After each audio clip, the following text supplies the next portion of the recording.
Please be aware that the comments, views, opinions shared on this podcast are not meant to diagnose a medical problem and/or legal problem. If you do have a medical problem or legal problem, kindly contact a professional. Welcome to An Apple a Day, a podcast, a resource, a community. Share your experiences and learn from others as we overcome barriers and learn to live a happy, healthy life with a disability. Welcome to the community. Here's your host, Jimmy Apple.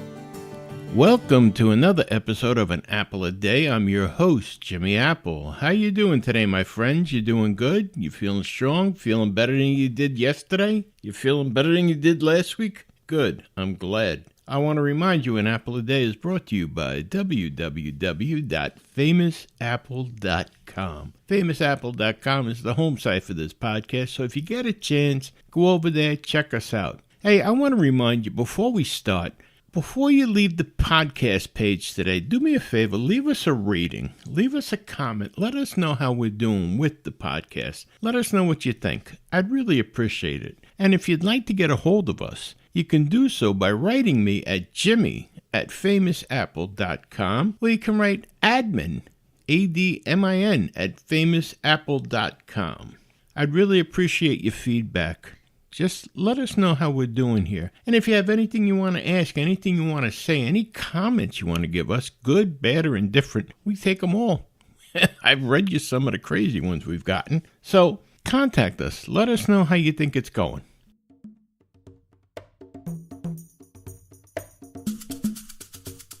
Okay, let's just jump right into this. I have a reminder here from Social Security for you, and I'm not going to read the whole message this week because it kind of gets repetitive week after week, but I'm going to give you what the message is.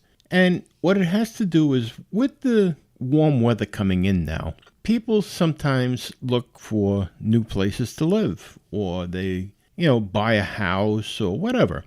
They want to remind you to keep your address up to date with Social Security, especially when you're receiving benefits. Whether you receive them direct deposit or you receive them in the mail, which is archaic if you do receive them in the mail. Even though you're receiving your benefits direct deposit, you still have to have your address up to date so that messages can be sent to you. And the easiest way to do that is through your My Social Security account. And you can do that by registering online. All you have to do is go to ssa.gov, okay, and open up a My Social Security account. It's 1, 2, 3. Easy to do. And you'll get all your messages right through there. You can update your files. You can get your benefit reports. Anything you need from Social Security, you can get through your My Social Security account. So remember, keep your address up to date, keep your phone number up to date, and open up your My Social Security account. That'll be a big help, and it'll keep things on track for you so that you won't have any kind of interference or anything with your benefits. Okay? It's just a good thing to remember. Okay, let's move on here.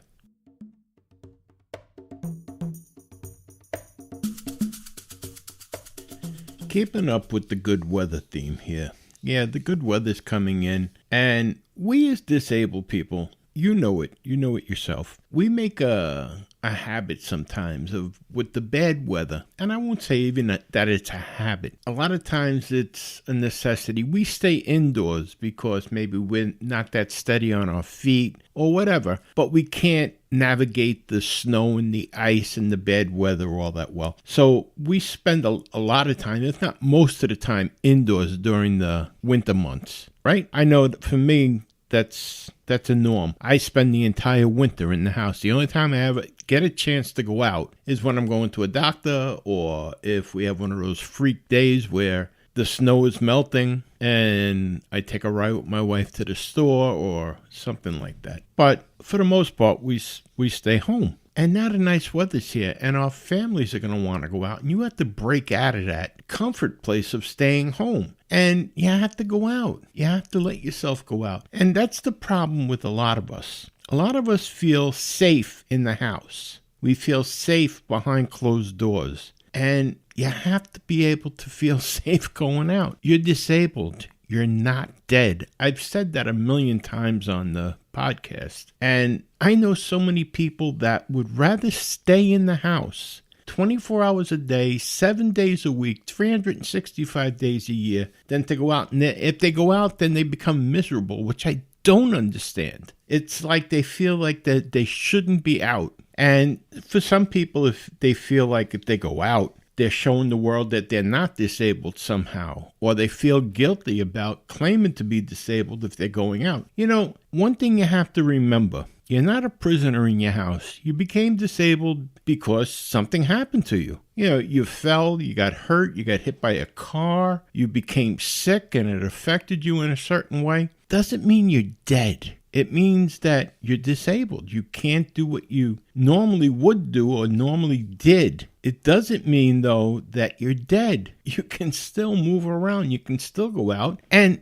the one thing I do want to stress on you, because you're disabled doesn't mean that you have to be unhappy, that you can't enjoy life, all right? And I think that's something that some people believe. Some people actually believe because they're disabled, they can't enjoy life. And then on the flip side of that, there's some people around us that believe because we're disabled, we shouldn't enjoy life. Nothing can be further from the truth. We have every right to go out and enjoy life. There should be nothing that stops you. All right, there's things that we have that'll slow us down. And once again, I'll use myself as an example. I'm in a wheelchair. So the wheelchair is going to slow me down, but it's not going to stop me. I'm not going to allow it to stop me. And there's people that might try to stop you, but I'm not going to allow them to stop me either. The unfortunate thing is there are places that I can't go because they're not wheelchair accessible. And that sucks. It does. But you know what? I make other arrangements and I go somewhere else. And you have to make do with what you dealt with. That's all. But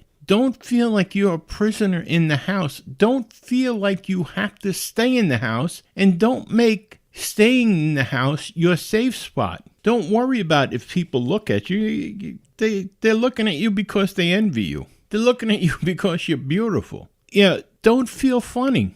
I used to be like that, and I'm going to be honest with you. In the beginning, when I was first in the wheelchair, boy, I did not want to leave my house. I didn't want to go anywhere. I didn't want to see anybody. I just wanted to be around my family. I felt safe there. That wasn't the norm for me because before I got hurt, I took risks. But all of a sudden I got hurt and I was scared. And it dawned on me one day, why am I scared? What have I got to lose? You know, I've already lost my leg. I've got these other problems. What have I got to lose? And why am I making my life miserable? Let me go out there and enjoy what I can. And you have to think the same way. I used to worry people are going to stare at me and laugh. You know what? Screw them. You want to stare at me and laugh? Go ahead. Have a good laugh. I have a good laugh too. I look at you when I laugh. Not you personally, but I look at the people that are able-bodied and I'll laugh at them. Do you know, I actually went to Playland. All right, so I'm in a wheelchair. I didn't go on the rides, but I had a hell of a good time last year. I was with my nephew, my wife, my sister-in-law, my brother-in-law.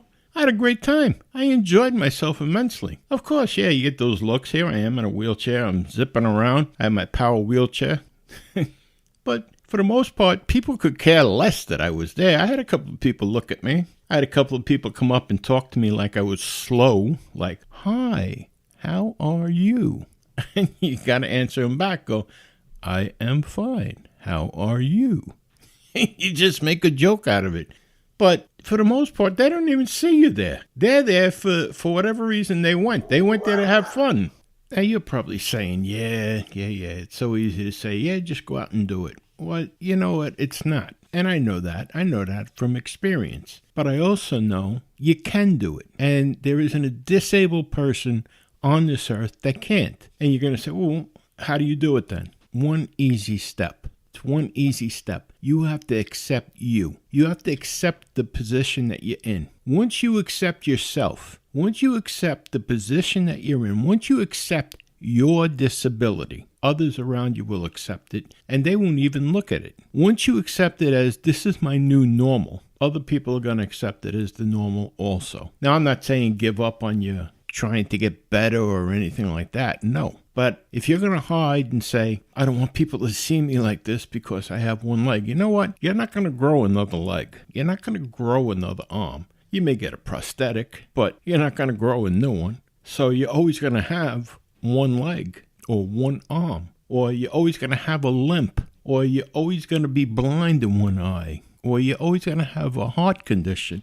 It's stuff like this doesn't grow back, I'm sorry to say. So you have to accept your disability. And once you accept the fact that you're disabled, others will accept it too. And then know your limitations. Know your limitations and face them. Face your limitations. If you know you can't go on rides at an amusement park, you can't. So you go and you play the games if you're there with your family. Or you watch. I enjoy watching other people have fun. It's nice just to get the hell out of the house. And you'll see once you get out of the house how much better you'll feel. Some people say, well, I've gained so much weight. Well, there's a problem. There's something you can fix. Go on a diet. If you've gained so much weight from sitting in the house, go on a diet. You can fix that. Or just go on. You're you. Accept you for you. And once you accept yourself, other people are going to accept you. It's like that saying, you can't expect other people to love you unless you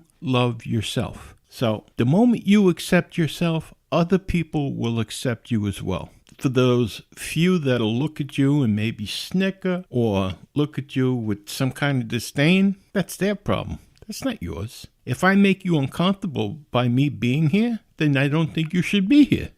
That's the way I look at it. So don't hide yourself. Don't stay in the house. If your doctor has given you the okay to go out and you know what your limitations are, if you have to go out and you have to use crutches to go out, or a cane, or a walker, or a wheelchair, whatever you have to use to go out and enjoy yourself and live your life, do it. By all means, do it. Don't bury yourself in your own house. Don't bury yourself within yourself. Something else is that you have to be confident. You have to be confident in you, and you have to show confidence. And there is no reason on God's green earth that you have to explain yourself to anybody. Someone comes up to you and says, why are you in a wheelchair?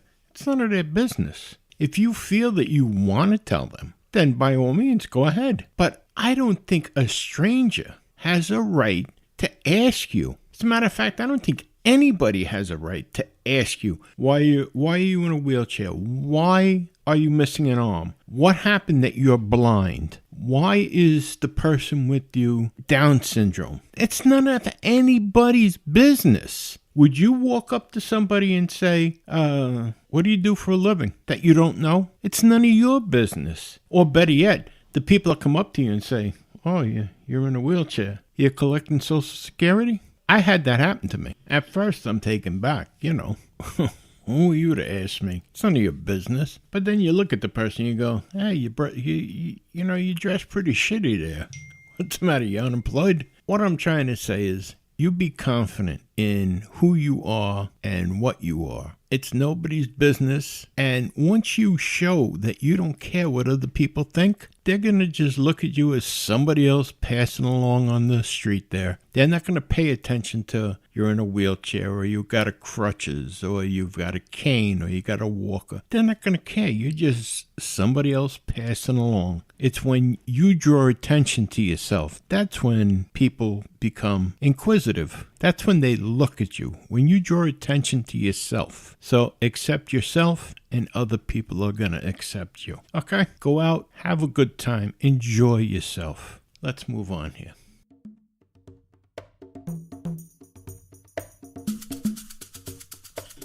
Did you ever see the movie The Bucket List? If you didn't, look it up, watch it. It's a great movie. What am I asking about that for, right? Let me ask you something. Do you have a bucket list? Everybody should have a bucket list. And that doesn't mean that you're dying. It's not just for old people. Everyone should have a bucket list. Everyone should have a dream or dreams of what they want to do, what they want to accomplish in life. And yes, even though you're disabled, you should have dreams of what you want to do. And it doesn't all have to be about disability. I mean, you can have dreams. You want to go to Hawaii. You want to go to Hawaii before you die. That's on your bucket list. Maybe you want to, go for a cruise around the world. That's on your bucket list. Everybody should have a bucket list. Without a bucket list, you have no dreams. And I really mean it. You should write these things down and aim to do them. Aim to do them. Things that you really, really, really want to do. I've always had a bucket list. I didn't know it until I seen the movie. But I've always had a bucket list. And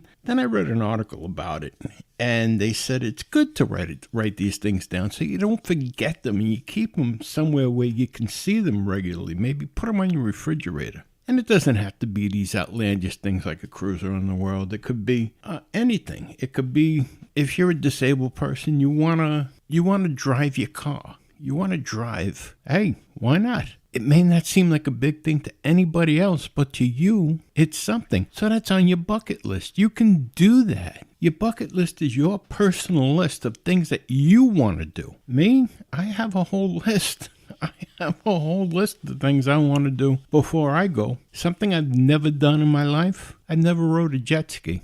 I would kill to ride a jet ski. I would love to ride a jet ski. You know what? Before I die, I'm going to ride a jet ski. It may kill me, but I'm going to ride a jet ski. That's just something I want to do. The other thing I want to do is I want to go camping. I want to go camping in an RV. Now, people say, you're in a wheelchair. How are you going to get in an RV? There's no room in an RV. I don't know, but that's something I want to do. I want to go camping in an RV. I want to travel. These are things on my bucket list. And you should have a bucket list for yourself. Things that you want to do. And like I said, write them down. They're not foolish if you really want to do them. And if you really, truly want to do them, you'll find a way somehow, some way to do them. And don't let anyone tell you that it's foolish. And if nothing else, if you don't accomplish it physically, you have your dreams, you have your thoughts. I look at going camping on the computer all the time. I watch a TV show on Wednesday nights called Going RV, and I imagine it.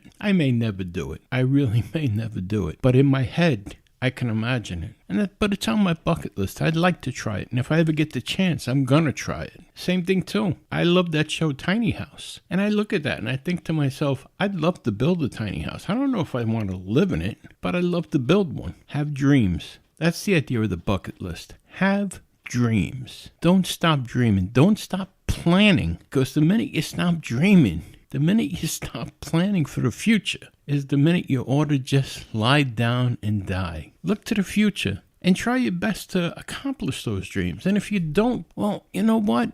At least you tried. At least you thought about it. It's important to have dreams. And dreams that are realistic. I mean, I'd love to say I'd love to go to the moon, but I know that's never going to happen. I have a better chance of going off in an RV and going camping and seeing the world. But you have to have dreams, and you have to try to fulfill those dreams. And if nothing else, you know what? It's like anything. The trip somewhere is sometimes the best part of the whole vacation.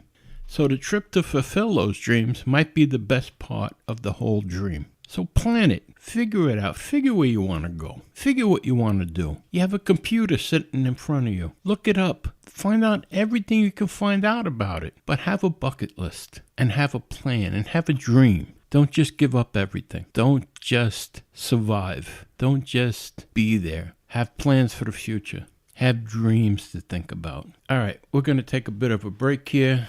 And we'll be back in 30 seconds. It'll be a shake of a lamb's tail.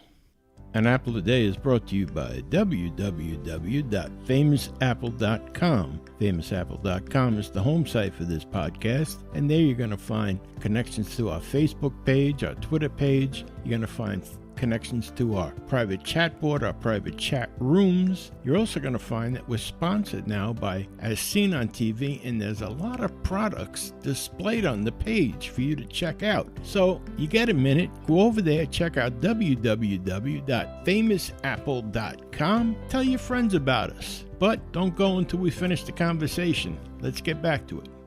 And we're back. Not too bad, huh? Mere shake of a lamb's tail. Mere bag of shells. 30 seconds. 30 big ones. Well, this is the part of the podcast where I get to go a little bit crazy. Now, everybody that knows me knows that I don't think of addiction as a disease or a disability. I think of it as a self-inflicted bad habit. I think of it as antisocial behavior. I think of it as anything else other than a disease or a disability. But I heard the best yesterday. On the 5 o'clock news here in New York, they say that they're going to fight the opioid addiction. They're going to try fighting opioid addiction with medical marijuana. Give me a break. You're going to fight opioid addiction with pot, a gateway drug. So what's going to happen then? So you're going to get them off of opioids because now you're going to get them stoned on pot. All right? Now they're stoned on pot. What are you going to wean them off with? Crack? I personally am sick and tired of these junkies and drunks and drug addicts being babied, okay? You want to fix this problem? Here you go. This is my thought. You can tell me what you think about it or send me your thoughts on it. But what I would do, I'd lock them up. I'd make them go cold turkey in jail for as long as it takes. They can go cold turkey, kick the habit. When they're done, release them. But now they're responsible for their time, money-wise, in jail. It's enough. Society shouldn't have to pay to baby these people, to give them something to wean them off the drugs that they started themselves. Okay? Nobody forced them to take these drugs. They took these drugs. All these ads, all these warnings that are out there, don't take opioids. They're taking them. Don't shoot heroin. It's bad for you. They're doing it. Same thing with cigarettes. Same thing with alcohol. Look, lock them up. Make them quit. This way it helps them to quit. And if they don't want to quit, then let them sign like you do with a person in the hospital against medical advice. And that's it. They're done. If they drop dead in the street, that's their own problem. But this nonsense of babying them and finding new ways to treat it for them and helping them along and paying them to live, please. Please, this is why they're in the problem that they're in, because they've been babied right along. They want to escape reality. Enough using resources that could be used somewhere else. All this money that you're using to, let's see how we can treat opioid addiction. Let's use that money to treat cancer, treat diabetes, treat kidney disease, treat heart disease, things that aren't self-inflicted. Things that people can go out on the street and buy and start getting in the habit of buying it on a street corner somewhere. Enough of this nonsense. Let me know what you think. Okay, you can send your ideas to Jimmy at famousapple.com or admin at famousapple.com. Hey, thanks a lot for stopping by this week. I really appreciate it.